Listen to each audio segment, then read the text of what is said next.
یہ بھائی نے فرمایا کہ میں یہ چاہتا ہوں کہ اپنی بہن کے نام گائے میں ایک حصہ ڈال دوں، تو کیا میں ڈال سکتا ہوں اور ان پہ قربانی واجب نہیں ہے؟ جی بالکل ڈال سکتے ہیں، یہ ان کی طرف سے نفل قربانی ہوگی، لیکن ان کو آپ کو بتا دینا چاہیے اور اجازت لینی چاہیے کہ بھئی میں تمہارا حصہ ڈال رہا ہوں، قربانی میں اجازت ہے، وہ کہے یس تو پھر آپ ان کی طرف سے کر دیں، انشاءاللہ ان کی طرف سے نفل قربانی ہو جائے گی۔ ایک یہ کہتے ہیں کہ میرے والد صاحب فوت ہو گئے ہیں اور میرا بھائی جو ہے وہ صاحب نصاب ہے اور وہ چاہتا ہے، صاحب نصاب نہیں ہے اور وہ چاہتا ہے کہ والد صاحب کی طرف سے قربانی کرے، یہاں نہیں ہوتا باہر، تو وہ کر سکتا ہے کہ نہیں، اور باہر کرے یا یہاں کرے یا کس کا نصاب کا حساب وغیرہ؟ خلاصہ کلام یہ ہے کہ والد صاحب کی طرف سے قربانی کر سکتے ہیں، یہ نفل قربانی ہوگی۔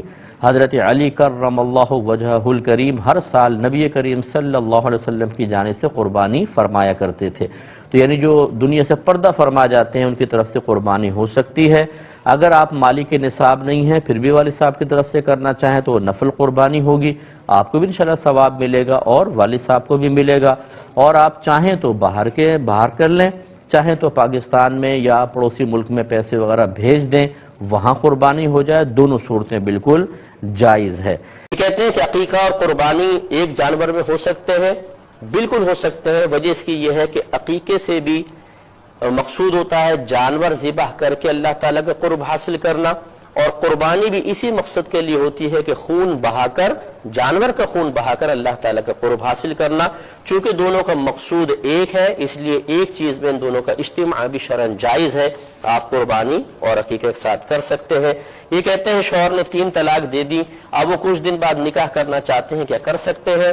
نہیں بھائی جان، 3 طلاق دینے کے بعد بغیر حلالہ کے ملاپ کی کوئی بھی صورت نہیں ہے، اور اگر کوئی صورت بتائے تو وہ زنا کا دروازہ کھول رہا ہے۔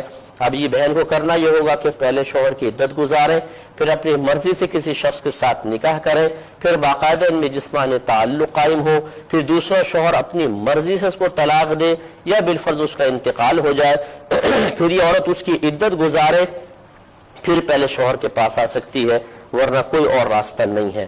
مورگیج ہمارے نزدیک شرعاً جائز نہیں ہے، کیونکہ اس میں کافر کو سود دینا پڑتا ہے، اور ذاتی مکان وہ اس ضرورت میں نہیں آتا جس کی بنا پر سود جائز ہو جائے۔ ہاں یہ ضرور میں ہمیشہ کہتا ہوں کہ اگر آپ کے وہاں کے بیٹا پتہ کر لیں، وہاں کے جو بڑے مفتیان کرام میں اگر اس کے جواز کا فتویٰ دے دے تو آپ کے بیٹا اس پہ بالکل عمل کر سکتا ہے۔ اگر کسی کا حج میں نام نہ نکلا، قرآن دازی میں پیسے جمع تھے، تو اب کیا وہ پیسے یورپ گھومنے وغیرہ کے لیے استعمال کر سکتا ہے؟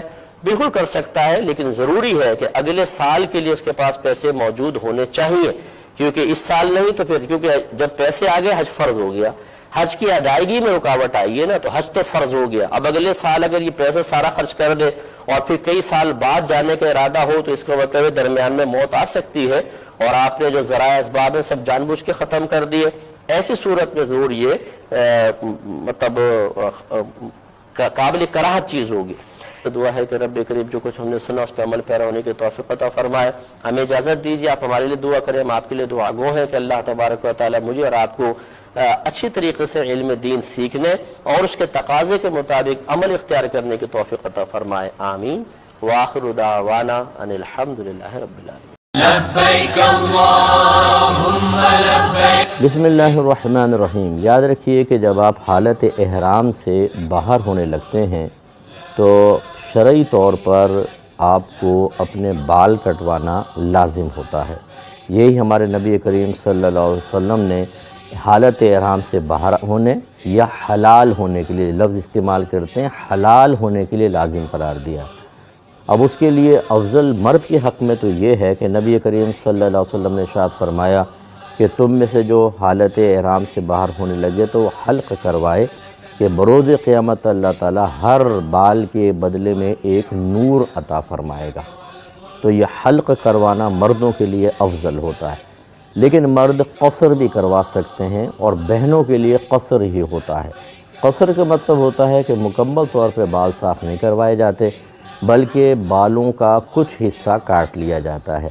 اس میں فقہ حنفی کی روشنی میں حکم یہ ہے کہ پورے سر کے بالوں کو کم از کم 1 انگلی کے پورے کے برابر کاٹنا واجب ہے، ہر طرف سے کاٹ لیں۔